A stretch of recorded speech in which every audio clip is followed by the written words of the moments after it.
दोस्तों क्या आपको पता है पृथ्वी पर आज 8.7 मिलियन स्पीसीज मौजूद है, यानी कि करीब 87 लाख प्रकार की जातियों के जीव इस पृथ्वी पर रहते हैं। लेकिन इससे भी इंटरेस्टिंग बात यह है दोस्तों कि पृथ्वी की उत्पत्ति से लेकर अब तक इस पृथ्वी की 99% प्रजातियां खत्म हो चुकी है। और फिलहाल ये जो 87 लाख स्पीसीज इस पृथ्वी पर रहती है, ये तो इस पृथ्वी की अब तक हो चुकी स्पीसीज का सिर्फ 1% ही है। और इस 1% में हमारी मानव प्रजाति भी शामिल है। तो दोस्तों अब सवाल है कि इस पृथ्वी की बाकी की 99% स्पीसीज गई तो आखिर गई कहां? उनके साथ क्या हुआ, या वो अचानक इस पृथ्वी से गायब कैसे हो गई? दोस्तों इस सवाल के जवाब को हम पूरी डिटेल में जानेंगे द नॉलेज के अंदाज में, द नॉलेज की स्टाइल में। मैं हूं हितेश गिरी गोसाई, आप है द नॉलेज के साथ। और अगर आप नए हैं तो हेल्दी नॉलेज के लिए द नॉलेज को जरूर सब्सक्राइब करें। और अगर आप द नॉलेज के सब्सक्राइबर हैं तो आपके लिए खुशखबरी ये है दोस्तों कि हमने आपके लिए प्ले स्टोर में एक ऐप लॉन्च की है, जिसके द्वारा आप बहुत सारा मटेरियल हिंदी में पढ़ सकते हैं। जो हिंदी पढ़ नहीं सकते, आई एम सॉरी, उनके लिए ये ऐप नहीं है। फ्यूचर में हम इस पे वर्क कर सकते हैं, लेकिन फिलहाल ये हिंदी रीडर्स के लिए ही अवेलेबल है। पृथ्वी की 99% प्रजातियां खत्म हो गई और अभी सिर्फ 1% प्रजातियां ही बची है। इसके ऊपर चार्ल्स डार्विन का कहना था कि इस धरती पर हुए बदलाव के कारण जिन प्रजातियों में म्यूटेशन हुआ, यानी कि जो प्रजातियां इस धरती के बदलाव के नए संजोगों के साथ अनुकूलित होती गई, सिर्फ वही प्रजातियां बची रही। और जो स्पीसीज धरती के बदलाव के साथ तालमेल नहीं बैठा पाई, वो धीरे धीरे खत्म होती गई। यानी कि चार्ल्स डार्विन का कहना था कि इस पृथ्वी की 99% स्पीसीज पृथ्वी के बदलाव के साथ धीरे धीरे लुप्त होती गई। लेकिन नए रिसर्च इस बात की गवाही नहीं देते। नए रिसर्चर्स कुछ और ही कहते हैं, और वो कहते हैं कि इस पृथ्वी की लुप्त हो चुकी प्रजातियां सिलसिलेवार धीरे धीरे पृथ्वी के बदलाव के कारण नहीं मिटी, लेकिन उनका खात्मा पृथ्वी पर 5 बार हुए महाविनाश के कारण हुआ है। जी हाँ दोस्तों, इस पृथ्वी पर एक बार नहीं लेकिन 5 बार एक्सटिंक्शन हो चुका है। और इस महाविनाश में एक साथ इस पृथ्वी की ज्यादातर प्रजातियों का सफाया हो गया है।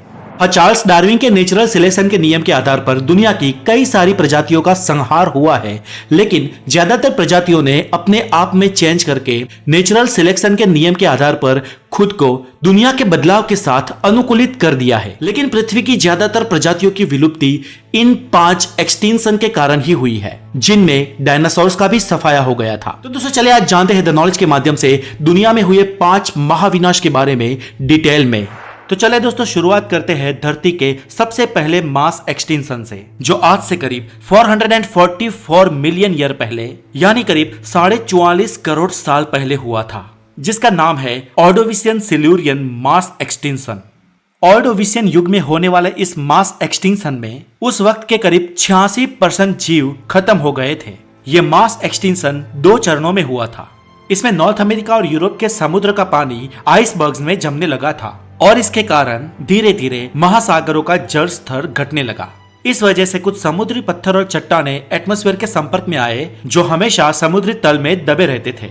और जब वो बाहरी वातावरण में आए तो कार्बन डाइऑक्साइड को एब्जॉर्ब करने लगे, जिस वजह से पृथ्वी का तापमान तेजी से घटने लगा और धरती पर शुरुआत हुई आइस एज की। इस हिमयुग ने पृथ्वी के समुद्री तल से ऊपर रहने वाले ज्यादातर जीवों का सफाया कर दिया। जब ये आइस एज अपने अंतिम चरण में था तो इस मास एक्सटिंक्शन का दूसरा चरण शुरू हुआ। जब धीरे धीरे आइस एज खत्म हो रहा था, तब समुद्रों का जल स्तर बढ़ने लगा, लेकिन पानी में ऑक्सीजन लेवल काफी घट गया। इस वजह से बचे कुचे काफी समुद्री जीव भी खत्म हो गए। उस वक्त पृथ्वी पे विलुप्त हो चुकी इतनी सारी प्रजातियां और इतनी भारी तबाही के बाद पृथ्वी अपने आप को संभालने लगी। नए जीव, नई वनस्पति इस पृथ्वी पर फलने फूलने लगे। और उसके कुछ करोड़ साल बाद आया एक और महाविनाश, लेट डेवोनियन मास एक्सटिंक्शन। दोस्तों ये मास एक्सटिंक्शन आज से करीब 383 से 359 मिलियन साल पहले हुआ था, यानी करीब 38 से 35 करोड़ साल पहले। और इस महाविनाश में उस वक्त धरती पर राज करने वाले करीब 80% जीव विलुप्त हो गए थे। विलुप्ति का सिलसिला कुछ ऐसे शुरू हुआ।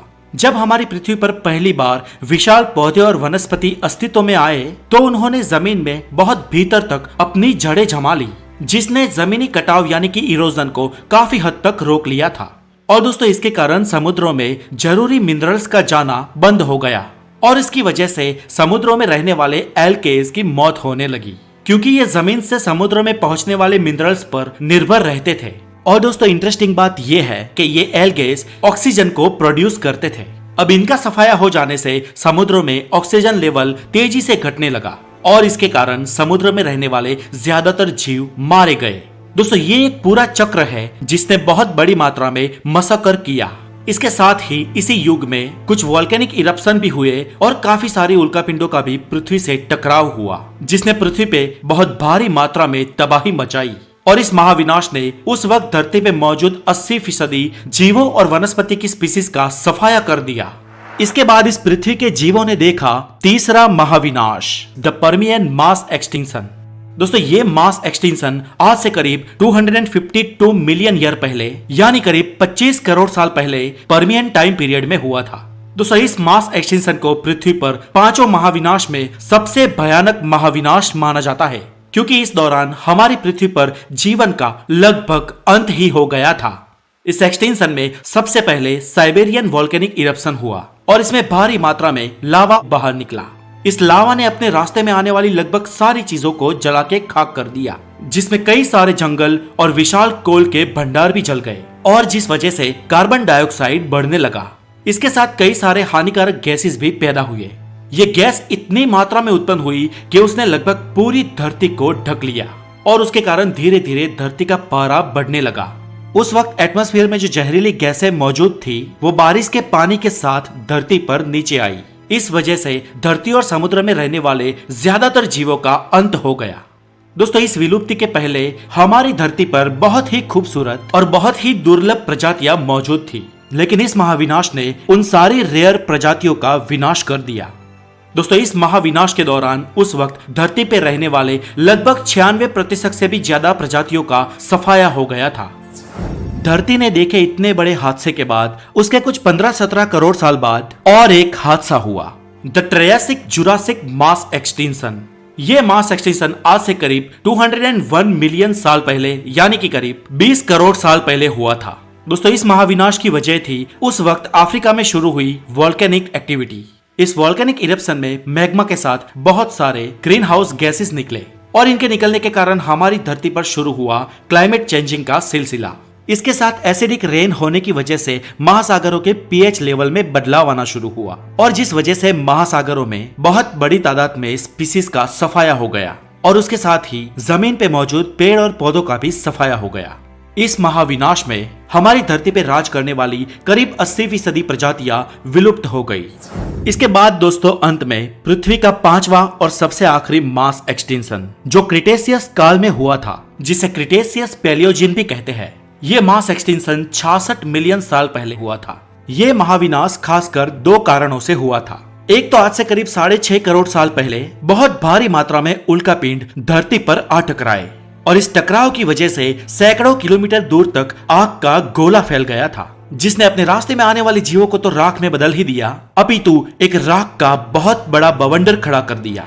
इसके कारण समंदर में भी कई बड़ी खतरनाक सुनामियां उठी। इस टक्कर से निकले धूल और राख आसमान में फैल गए और जिसके कारण पृथ्वी का वायुमंडल कई महीनों तक धूल और गैस से ढक गया था।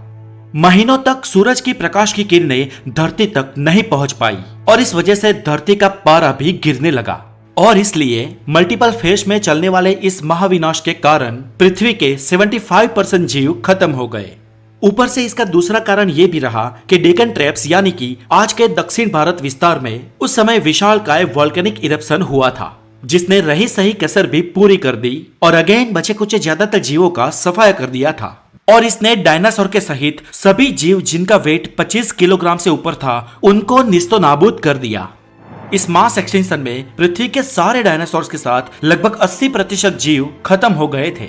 दोस्तों भले ही इस मास एक्सटिंक्शन ने डायनासोर्स जैसे बड़े जीवों का सफाया कर दिया हो, लेकिन इसने मैमल्स और हम इंसान जैसे जीवों का इस पृथ्वी पे इन्वॉल्व होने का रास्ता साफ कर दिया था। अगर ये बड़े जीव होते तो आज हम यहाँ पर नहीं होते, लेकिन ये नहीं है, इसकी बदौलत ही आज हम यहाँ पर हैं और इसी को कहते हैं इवोल्यूशन। इन 5 महाविनाश के बाद जन्मे मैमल्स और कुछ जीवों में से हम इंसानों की उत्पत्ति हुई, जो आज इस पृथ्वी पर हुकूमत भुगत रहे हैं। लेकिन दोस्तों सच्चाई ये है कि ये पृथ्वी 6वें मास एक्सटिंक्शन की ओर बढ़ रही है और ज्यादातर वैज्ञानिक ये मानते हैं कि सिक्स्थ मास एक्सटिंक्शन अगर हुआ तो ज्यादातर चांसेस ये है कि वो प्राकृतिक नहीं लेकिन मानव सर्जित ही होगा। हमारी ही भूलों के कारण हम इस पृथ्वी को गंदी कर रहे हैं और हो सकता है कि हमारी ही कोई भूल इस पृथ्वी को छठे विनाश की ओर ले जाए और जिसमें सफाया हो जाए हम इंसानों का। हम आज ग्लोबल वार्मिंग का कारण बने हैं। हमने अपने स्वार्थ के लिए पृथ्वी की कई स्पीसीज का सफाया कर दिया और हम एयर पॉल्यूशन से लेकर फूड एंड वाटर पॉल्यूशन तक पहुंच गए हैं। और अगर हमने जल्द ही कुछ नहीं किया तो हम भी भूतकाल में विलुप्त हो चुकी प्रजातियों में से ही एक बन के रह जाएंगे। लेकिन दोस्तों, the show must go on. अगर हमारा भी सफाया हो जाता है तो हो सकता है कि करोड़ों सालों बाद इस पृथ्वी पर एक नई सभ्यता का उदय हो। अब इसके बारे में दोस्तों आप क्या सोचते हैं, मुझे कमेंट में जरूर बताएं। दोस्तों, मैं चाहता हूं कि आप छोटे छोटे कमेंट्स ना करें लेकिन द नॉलेज के साथ जुड़े और अपने विचार विस्तार से एक बड़े कमेंट के द्वारा प्रकट करें। और आपके जो भी विचार हो मुझे कमेंट में जरूर बताएं, हम सब उसे पढ़ेंगे। और अगर आपने अभी तक द नॉलेज का एप्लीकेशन डाउनलोड नहीं किया तो अभी इंस्टॉल करें, लिंक डिस्क्रिप्शन में है। और अगर आप नए हैं तो द नॉलेज को जरूर सब्सक्राइब करें। अपना बहुत सारा ध्यान रखें। Have a wonderful day, take care.